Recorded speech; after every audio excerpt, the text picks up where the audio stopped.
Yo Chelsea fans, welcome back to Bridge of Blue bareng gue Nanda Sugiono. Di video kali ini gue akan merate player dari hasil pertandingan di matchday ke-15 antara Bournemouth melawan Chelsea. Hasil imbang 0-0 membuat Chelsea berada di peringkat 4 saat ini. Arsenal yang kalah dari Aston Villa ini membuat persaingan papan atas atau persaingan untuk menjuarai Premier League semakin memanas ya. City yang berada di peringkat 2 dengan selisih 2 poin saja dari Arsenal setelah kemenangan yang luar biasa di pekan ini. Aston Villa yang saat ini berada di peringkat 3 setelah berhasil mengalahkan Arsenal. Dan yang terlempar ke peringkat 4 selisih dari Arsenal di pekan ke-15 ini.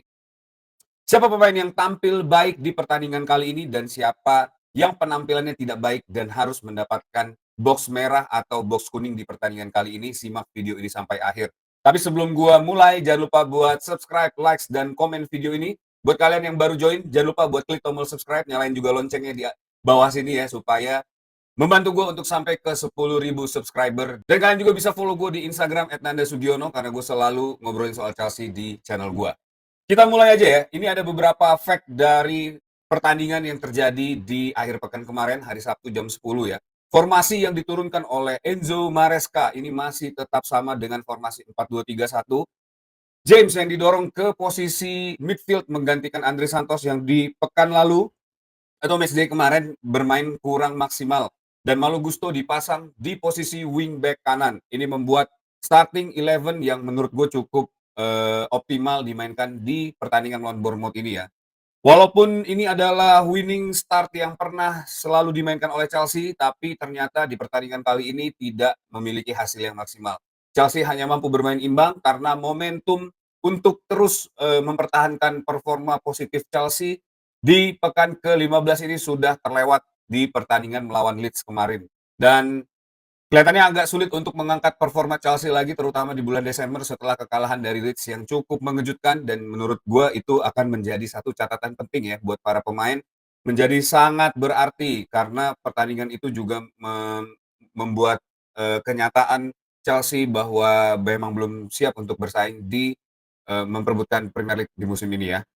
Nah, reorganisasi yang terjadi di pertandingan kali ini sangat berantakan, mungkin karena di satu pertandingan kemarin ada kejadian yang tadi ya, kekalahan melawan Leeds itu membuat seluruh pemain Chelsea kelihatannya syok, sehingga seluruh permainan dan organisasi yang sudah dibuat oleh Enzo Maresca sejak awal musim kelihatannya agak shaky di pertandingan kali ini. Dan juga permainannya para squad Chelsea ini levelnya menurut gue di pertandingan melawan Bournemouth ini jauh banget dibandingkan dengan level peak yang kita mainkan saat melawan Barcelona maupun Arsenal di beberapa pekan kemarin ya. Tapi di pertandingan kali ini Chelsea berhasil mendapatkan clean sheet kelima dari 6 pertandingan ya. Di 6 pertandingan terakhir ini menjadi catatan positif juga buat backline Chelsea dan juga buat Robert Sanchez terutama ya. Dan Fofana serta Chalobah yang dimainkan di pertandingan kali ini benar-benar membuat para True Blue yakin bahwa duo center back ini menjadi duo center back terbaik sampai dengan saat ini. Kita pernah memainkan Badiashile dan Tosin dan hasilnya benar-benar berantakan. Chelsea nggak bisa mempertahankan defense atau lini pertahanannya dengan sangat baik di pertandingan melawan Leeds. Tapi di pertandingan Bournemouth ini, walaupun Chelsea kesulitan untuk mencetak gol, dan itu juga udah gue sempat bahas di Rate the Player sebelumnya ya. Permainan Chelsea, lini depannya ini harus segera di crack bagaimana caranya Liam Delap maupun bisa memainkan permainan dengan sangat baik. Walaupun di pertandingan kali ini Cole Palmer kembali menjadi starting, tapi setelah absen sepanjang 2 bulan, kelihatannya Cole Palmer ini kehilangan touch-nya ya. Dan pemain-pemain baru yang ada di lini depan ini adalah totally pemain-pemain yang mungkin asing dimainkan dengan Cole Palmer, jadi belum ada link up play ataupun koneksi yang terjadi di pertandingan kali ini. Tapi kita bahas lebih detail player berikutnya, pemain ya. Pertandingan berjalan dengan agak sedikit boring menurut gue ya, walaupun Chelsea menangkan possession di pertandingan kali ini, tapi dari threat atau attack moment yang terjadi lebih banyak eh, para pemain Bournemouth yang memiliki peluang yang lebih agresif daripada Chelsea. Di babak pertama, Chelsea bermain sangat kurang inisiatif. Dari peluit babak pertama dimainkan, kelihatannya Chelsea masih menunggu momentum. Dan ini yang gue agak kurang suka dengan permainan Chelsea di musim ini, terutama di beberapa pertandingan terakhir.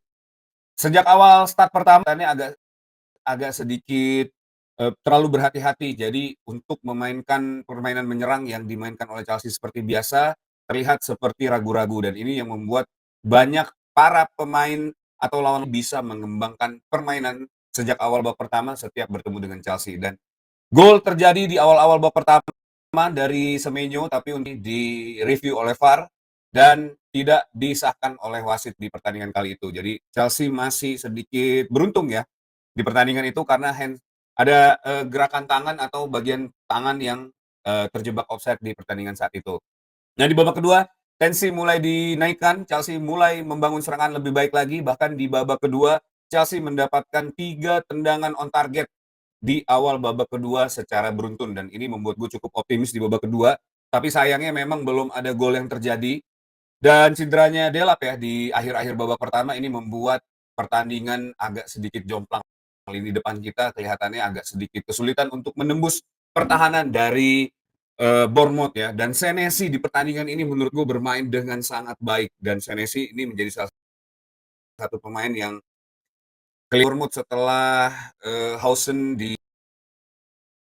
dibeli oleh Real Madrid dan Senesi mendapat kesempatan baik di pertandingan kali ini. Skema yang dilakukan oleh Enzo Maresca juga terlihat berjalan sesuai dengan keinginan Enzo Maresca sejak babak pertama. Bournemouth yang lebih berani menyerang dengan Semenyo-nya dan sisi kanan pertahanan Chelsea yang benar-benar dieksploitasi oleh Semenyo di pertandingan kali ini menjadi salah satu catatan penting juga ya untuk dikembangkan ke depannya oleh Enzo Maresca karena Malo Gusto di pertandingan kali ini menurut gue agak sedikit tidak banyak banget peluang yang didapatkan oleh Semenyo untuk mengeksploitasi defense Chelsea di final third karena keterlambatan Malo Gusto kembali ke posnya ya.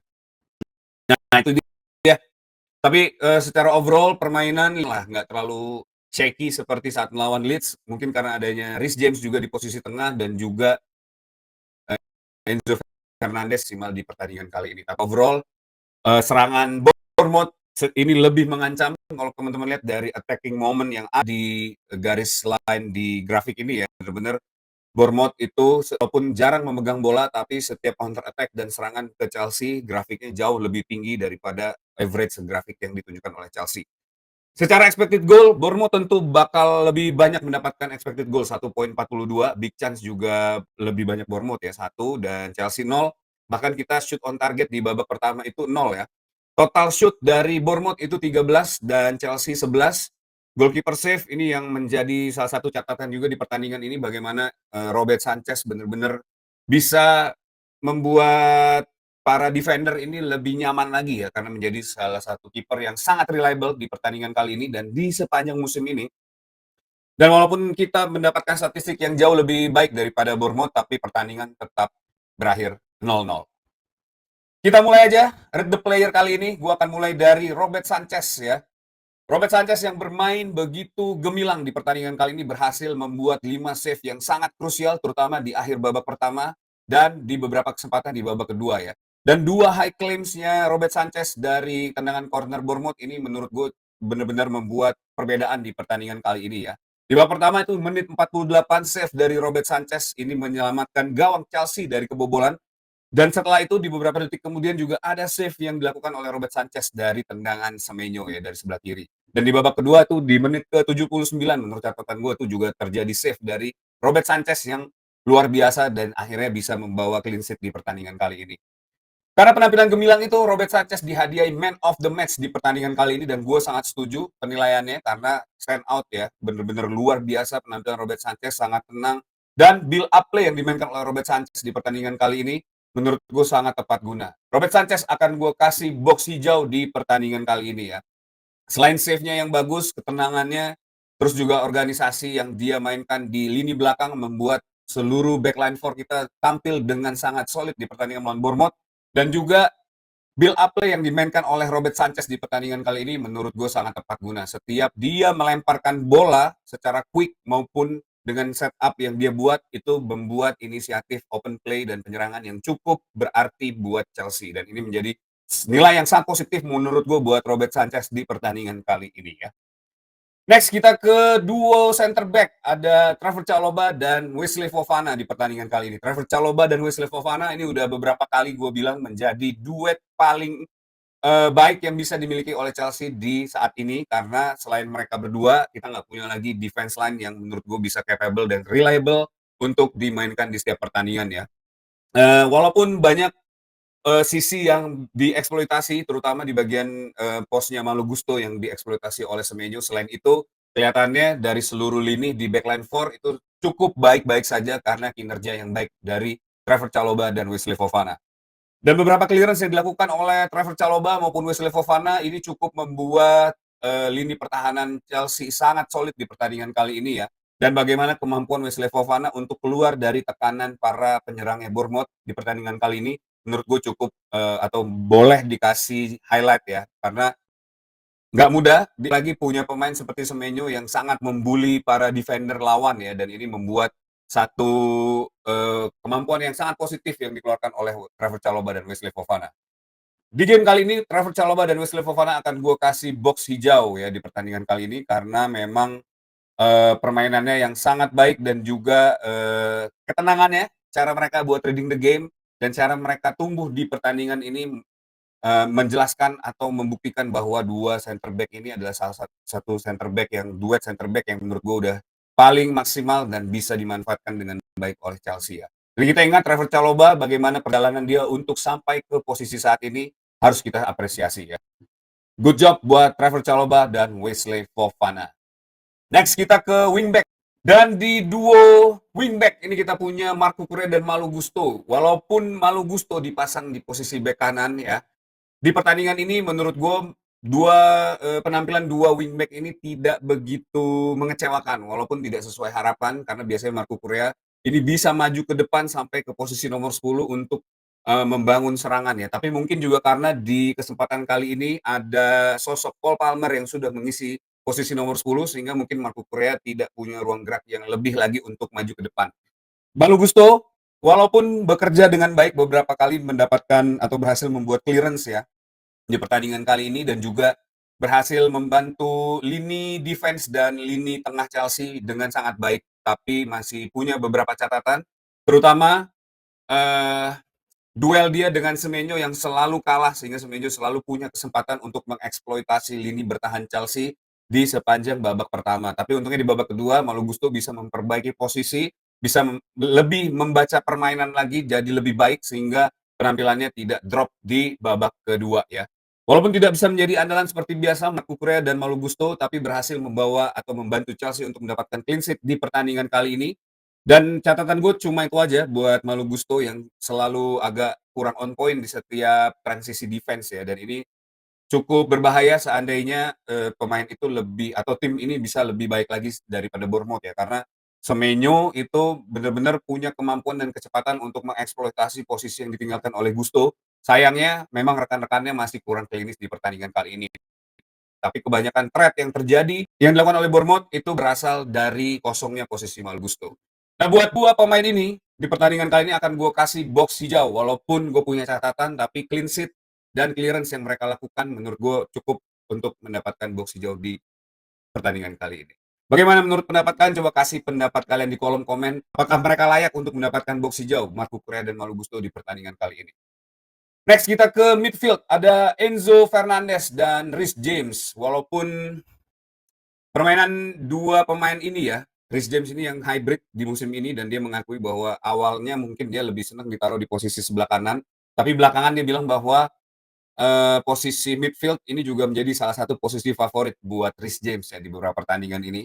Dan walaupun penampilannya tidak seperti biasa, biasanya duet Enzo Fernandez dan Reece James ini bisa membawa serangan atau build up yang jauh lebih baik daripada yang ditampilkan melawan Bournemouth ini ya. Tapi di sini mungkin karena memang secara organisasi sejak babak pertama Chelsea ini udah kelabakan banget. Permainan kita benar-benar nggak rapi, jadi agak sulit buat Enzo Fernandez dan Reece James untuk mengatur pertandingan, mengatur tempo, sehingga kelihatan sangat berantakan ya. Tidak efektif dalam membangun serangan, dan link up play yang mereka mainkan di pertandingan kali ini antara Enzo Fernandez dan juga Reece James dengan Cole Palmer ini kelihatannya hilang ya, hilang benar-benar. nggak punya link up play yang seperti biasa dimainkan dan mungkin juga karena, Cole Palmer yang sudah lama absen hampir 2 bulan ya berarti, kembali lagi di starting eleven dan juga mungkin banyak juga duet-duet, pemain baru, ada Garnacho yang belum pernah dimainkan bersama Cole Palmer, terus juga ada Liam Delap yang kelihatannya memang sempat dimainkan tapi hanya beberapa kali aja, dan ini kelihatannya membuat, lini tengah dan lini depan dari Chelsea ini kelihatannya nggak nyambung satu sama lain ya. Dan ini juga yang membuat catatan gue buat Reece James dan Enzo Fernandez di pertandingan kali ini. Maka dua pemain ini akan gue kasih box kuning di pertandingan kali ini. Nah, bagaimana menurut kalian? Apakah Enzo Fernandez dan Reece James ini layak diberi box kuning? Coba kasih pendapat kalian di kolom komen. Justice for Enzo Fernandez dan Reece James. Kalau gue pribadi, karena ekspektasi gue dengan duo midfield ini harusnya bisa jauh lebih baik lagi, apalagi melawan Bournemouth ya.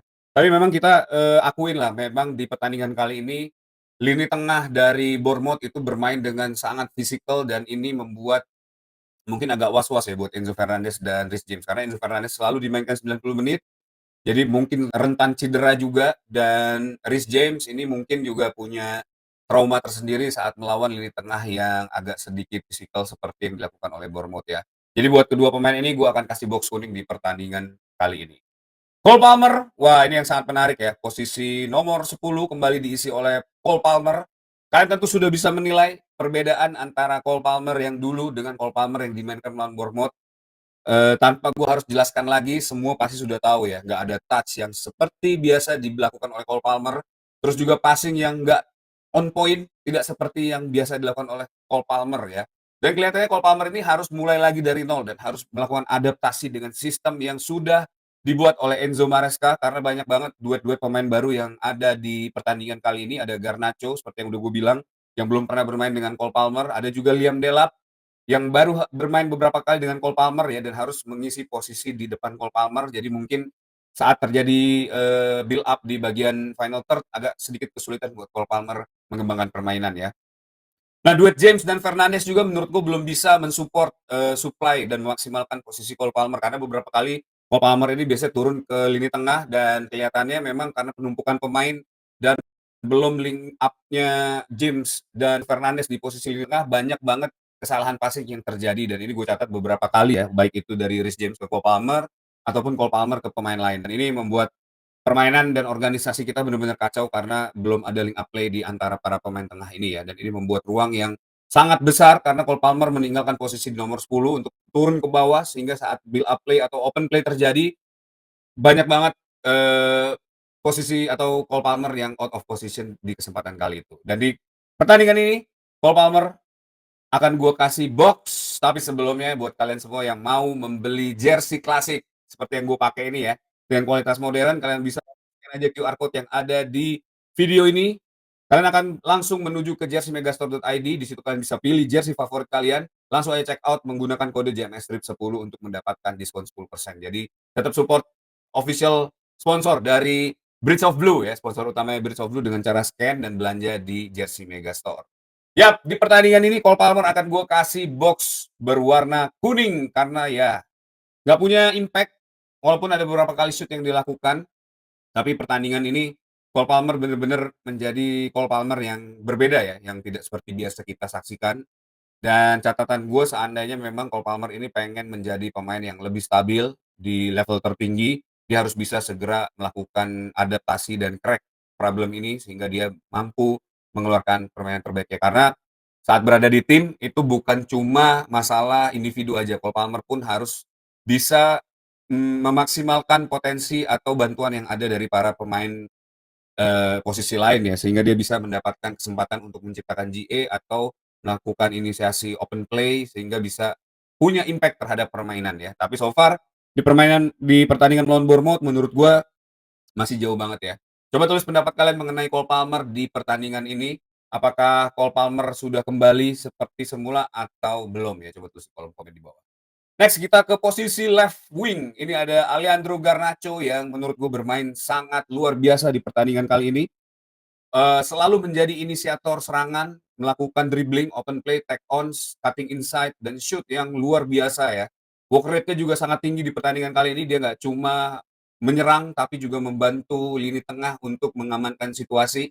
beberapa kali, counter attack terjadi dilakukan oleh para pemainnya Bournemouth, tapi Garnacho bisa mengimbangi permainan tersebut ya. Di pertandingan ini Garnacho berhasil mendapatkan akurat pas 85% dari 20 passing yang dia lakukan, dan juga passing in opposite half itu ada success rate-nya 84% dari 13 passing yang dia lakukan, 1 key pass yang dibuat oleh Garnacho di pertandingan kali ini, dan 3 cross yang punya akurasi lebih dari 80%. Dan kita tahu ya beberapa kali Garnacho melakukan crossing, sayangnya memang Mark Yu yang pada saat itu menggantikan Liam Delap ya, itu gagal memanfaatkan crossing-crossingnya dari Garnacho. Dan 2 shoot berhasil dibuat Garnacho di pertandingan kali ini dan sangat on point, dan menurut gue permainan Garnacho di pertandingan melawan Bournemouth ini akan gua kasih box hijau, karena ya itu tadi ya, menjadi inisiator serangan, terus juga punya kemampuan yang sangat baik, baik itu dalam menyerang dan bertahan, work rate-nya juga tinggi. Sayang dia hanya bermain sekitar 70-an menit ya.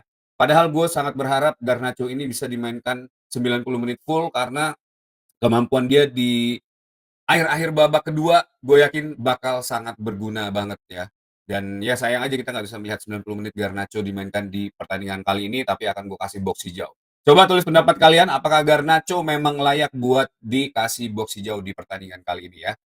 Pedro Neto di sebelah kanan ini walaupun banyak mendapatkan expose di pertandingan ini, bola banyak mengalir ke Pedro Neto, terus juga inisiasi serangan banyak berawal dari Pedro Neto, dari Robert Sanchez biasanya selalu memberikan long throw ataupun short pass ke bagian sebelah kanan serangan, tapi banyak banget eh, open play atau inisiatif permainan yang mandek di kaki Pedro Neto di pertandingan kali ini. Memang para defendernya Bournemouth ini sudah membaca dengan baik pergerakan Pedro Neto, karena di beberapa pertandingan terakhir Pedro Neto ini adalah salah satu pemain yang menjadi bintang ya, selalu stand out.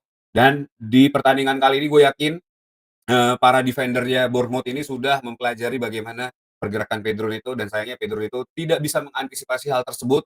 Jadi kelihatan kurang kreatif di pertandingan kali ini ya. Walaupun ada shoot juga dari cutting inside yang terjadi atau dibuat oleh Pedro Neto di pertandingan kali ini, tapi masih banyak yang melebar dan juga masih terlalu lemah ya. Jadi nggak banyak GA atau kesempatan yang dilakukan oleh Pedro Neto di kesempatan kali ini.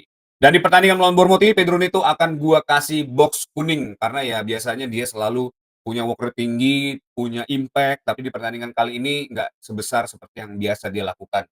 Terus juga secara kreativitas menurut gue dia lag banget di pertandingan kali ini, dan bener-bener masih ups and down ya untuk mengeluarkan kemampuan terbaiknya di pertandingan kali ini. Mungkin ya itu karena memang sudah di-mark juga sama para pemain Bournemouth dan sudah diantisipasi bentuk permainan dari Pedro Neto, sehingga kelihatannya Pedro Neto nggak mempersiapkan skema permainan lain ya. Selain juga karena memang mungkin opsi-opsi pemain yang ada di lapangan pada saat itu seperti Cole Palmer dan Liam Delap kurang bisa mensupport Pedro Neto. Jadi memang nggak ketemu lah gitu di pertandingan ini, sehingga dia tidak bisa mengeluarkan kemampuan terbaiknya ya. Dan Liam Delap, ini sangat disayangkan ya, baru sembuh dari cedera dan baru masuk dari suspension. Di pertandingan kali ini Liam Delap harus ditarik lagi di menit ke-30 karena cedera bahu. Tapi sepanjang 30 menit awal, gue sangat happy melihat Liam Delap main ya. Chelsea sudah lama tidak memiliki striker seperti Liam Delap yang bisa membuli para defender lawan, terus juga bisa bermain dengan sedikit kotor dalam tanda kutip ya. Tapi sayangnya Senesi yang patut gue apresiasi di pertandingan kali ini bekerja dengan sangat baik dan juga punya kemampuan yang di atas rata-rata untuk meredam kemampuan Liam Delap, dan sayangnya perebutan atau duel dengan Senesi pada saat corner kick yang didapat ini berujung ke cedera bahu yang terjadi ya atau diderita oleh Liam Delap di pertandingan kali ini. Dan di pertandingan ini Liam Delap akan gue kasih box kuning, walaupun gue agak sedikit pede dia bisa menciptakan gol di pertandingan kali ini, tapi ternyata sayangnya dia harus ditarik di menit ke 30 ya. Nah, beberapa pemain pengganti juga masuk di pertandingan kali ini. Ada Mark Yu yang menggantikan Liam Delap sejak menit ke-32, karena memang kelihatannya Maresca ingin menampilkan atau butuh striker yang punya physical present di pertandingan kali ini, karena memang Senesi dan deretan para back Bournemouth ini cukup keras ya dan sulit ditembus. Makanya Mark Yu yang dimasukkan instead of Joe Pedro di pertandingan kali ini. Tapi Joe Pedro juga masuk di menit ke-58 menggantikan Palmer yang kelihatannya agak kesulitan untuk mengembangkan permainan di pertandingan kali ini, dan Esteva Willian yang masuk di menit ke-77 menggantikan Alejandro Garnacho ya. Nah, buat Joe Pedro, box kuning karena memang di pertandingan ini dia agak sulit untuk mengembangkan permainan ya, agak ada perbedaan yang signifikan. Sudah 14 game, ini Joe Pedro kesulitan untuk menciptakan GA dan semoga aja next match lebih baik lagi penampilannya seperti yang dia tunjukkan di Club World Cup dan awal-awal Premier League. Ya gue nggak tahu apa yang terjadi dengan Joe Pedro ya. Mungkin teman-teman yang nonton ini bisa kasih pendapat atau informasi terupdate mengenai situasi Joe Pedro. Kalau gue baca sih mungkin karena di awal-awal Club World Cup itu Joe Pedro ini punya persaingan yang cukup ketat, ada Nicholas Jackson di situ, ada Liam Delap, jadi kelihatannya Joe Pedro ini masih tidak berada di zona nyaman ya. Tapi setelah akhirnya Nicholas Jackson keluar, terus Liam Delap yang cedera, mau nggak mau Joe Pedro selalu dimainkan dan kita lihat bagaimana akhirnya Joe Pedro performanya agak sedikit menurun ya. Jauh lah menurut gue, bukan agak sedikit lagi, tapi jauh menurun daripada yang kita lihat di awal-awal Joe Pedro bergabung dengan Chelsea ya.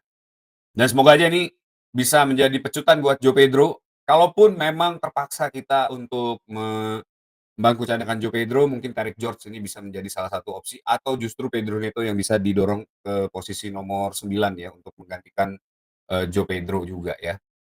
Nah, buat Mark Yu dan Esteva William di pertandingan ini akan gue kasih box merah karena dua pemain ini nggak kelihatan sama sekali di pertandingan kali ini dan kelihatannya memang kesulitan untuk mengembangkan permainan. Gue nggak tahu apakah memang secara organisasi kita udah failed sejak awal, tapi Esteva William ini nggak banyak mendapatkan supply juga ya, dan Mark Yu yang bermain dari menit ke 30 juga tidak mampu menggantikan peran dari Liam Delap di pertandingan kali ini ya.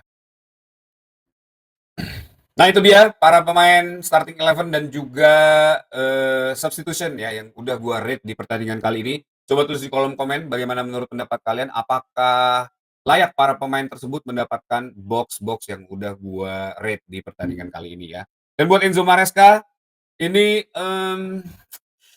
gue mau ngomong apa ya? Karena memang secara starting eleven permainannya udah baik, maksud setup game yang sudah dimaksudkan oleh Enzo Maresca ini harusnya sudah bisa membawa kemenangan buat Chelsea seperti sebelumnya. Tapi sayang memang agak sedikit kedodoran di pertandingan kali ini ya.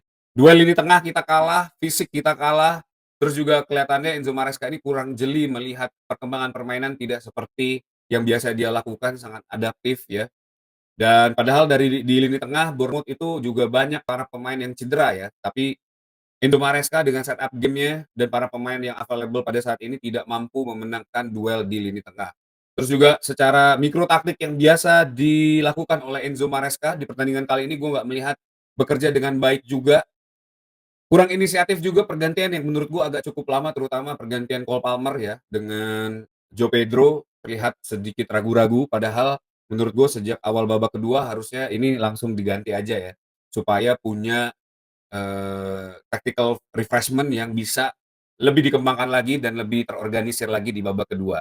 Dan tidak seperti biasanya menurut gue Enzo Maresca di pertandingan ini sedikit underperform ya, tidak seperti Enzo Maresca yang biasa kita lihat di pertandingan-pertandingan sebelumnya. Memang kelihatannya pertandingan melawan Leeds ini penuh dengan tekanan dan juga bikin shock bukan hanya para pemain tapi juga para pelatih, sehingga agak sedikit panik ya menurut gue di pertandingan melawan Bournemouth ini. Nah, buat Enzo Maresca secara setup game gue akan kasih box hijau karena the best starting eleven dia mainkan sejak menit pertama. Terus adjustment game akan gue kasih box kuning dengan combination play juga seperti yang udah gue jelaskan sebelumnya ya. Agak terlambat untuk melakukan perubahan. Terus juga combination play yang kelihatannya belum matang antara Cole Palmer, Garnacho, Pedro Neto, Liam Delap, baik maupun Enzo Fernandez, James, dan Cole Palmer. Sehingga ini secara organisasi kita berantakan banget di pertandingan melawan Bournemouth ini. Nah, itu dia. Bagaimana menurut pendapat kalian? Coba tulis di kolom komen. Apakah Chelsea ini di pertandingan Bournemouth ini layak untuk mendapatkan hasil seri atau kita cukup beruntung ya tidak kalah dari Bournemouth? Padahal kita sudah memainkan starting eleven terbaiknya, terus juga kita sudah memainkan Reece James di posisi lini tengah, tapi ternyata belum bisa merak performa dari Chelsea di pertandingan melawan Bournemouth ini. Coba tulis pendapat kalian di kolom komen, siapa aja pemain yang harusnya bisa di-upgrade box di pertandingan kali ini, atau justru ada pemain yang harusnya di-downgrade dari box kuning ke box merah. That's it video for today. Thanks for watching guys. Buat kalian yang suka sama video ini, jangan lupa buat klik tombol likes dan kasih pendapat kalian juga di kolom komen. Dan yang paling penting adalah subscribe video ini ya, channel ini Bridge of Blue, dan bantu gue buat sampai ke 10.000 subscriber. Kalian juga bisa join ke Instagram gue @andasugiono. Ini ada running text-nya, kalian tinggal cari aja. Di situ gue selalu ngomongin soal Chelsea di channel gue. Jadi langsung aja join di sana ya. Apapun yang terjadi tetap dukung Chelsea. Chelsea.